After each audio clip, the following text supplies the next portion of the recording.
happening tomorrow morning, hundreds will walk outside Page Ellington Park to help raise awareness of domestic violence and abuse crimes happening right here in our community. Yeah, we're so glad to have Columbia Mayor Daniel Rickerman in studio to tell us more about this event. Thank you so much, Mayor, for stopping by this morning. Well, thank you for having me. Very excited about tomorrow's event. This started under Mayor Benjamin, and it's really about bringing awareness, but a platform for advocates and for victims to share their stories and understand how important of an issue this is in our community. And we saw a rise coming up in domestic violence, especially after COVID.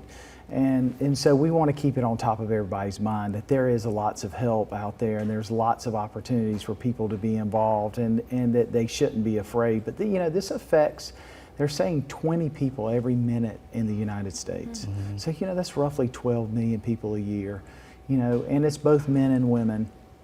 Unfortunately, the majority of it's your intimate partner. A lot of it ends up in gun violence as well, which ties into our overall theme about reducing violence as a whole.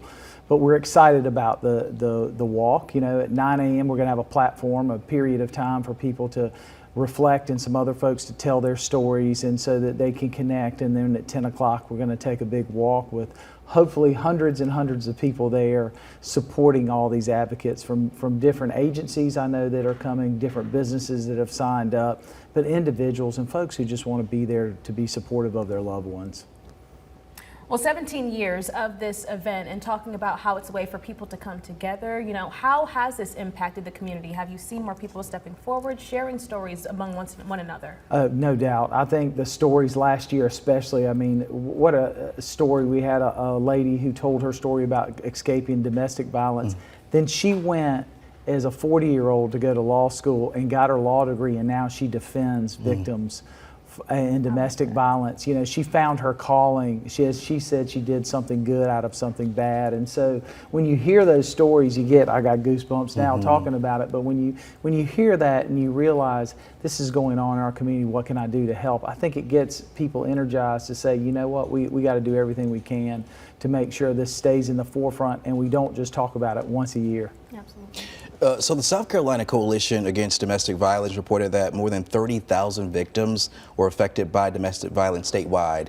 What would you say that the city is doing to, ensure that those numbers come down?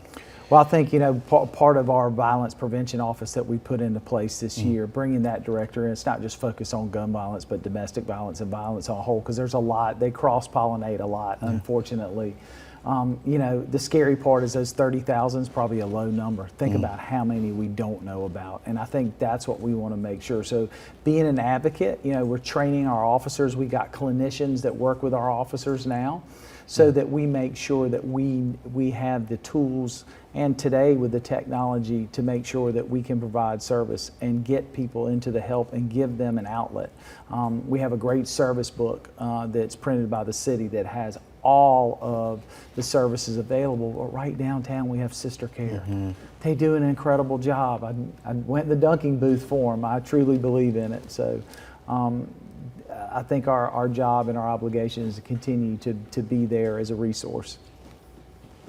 Well, when we're talking about domestic violence, I think a lot of people, they think that adults are the only ones that are impacted with this, but talk about kids impacted with this. Kids are impacted, and the police department put together a program called Handle with Care, and Handle with Care notifies school counselors and others when they come to a scene where there is violence involved, especially domestic violence, and has the ability to help them so that when those kids arrive at school that somebody's there and they know what's going on, so that they can prepare and talk to them and give them an outlet to have that discussion and not try to bottle it up, because it affects everyone involved in a family. Being on the road with officers before and seeing a domestic violence issue, the aftermath of it, it was pretty traumatic for me as just a bystander. I can't imagine what it was to that 16-year-old girl who witnessed it, and the 3.5-year-old brother who was standing there just stunned. And our officers were so compassionate, scooping up the young boy, getting him safely away from that, calming down the young lady, getting the information, and being there, but understanding how to deal with that situation. And not everybody can do that. And I think that's important that we keep investing in training, the technology to work with victims on site and making sure they're getting that continued care afterwards. And the event, there's a breakfast this morning for cancer survivors and really to bring light to the situation. Talk about the event and where you're heading off after this. Yeah, headed here, go change clothes, put on my pink so that we can go from domestic violence purple to breast cancer awareness pink. But we're having a breakfast at City Hall from 7:30 to 9:30. Our employees cook the meal. And it's the Isabel Law, 26 years. This is the 21st year of this event, but 26 years Isabel Law made a difference in people's lives, not in her career, but after hours being there for families and survivors. And, you know, it's a tremendous tribute, but we've all been touched by breast cancer. My mother-in-law passed away. My sister-in-law is a survivor. Our chief of staff at City Hall is a survivor. Our clerk's a survivor. I mean, it's intimately woven in your work, your home, and relatives. And so it's really important for us to continue to invest, make sure that we're doing everything on the prevention and intervention side, but also being there for the survivors as well.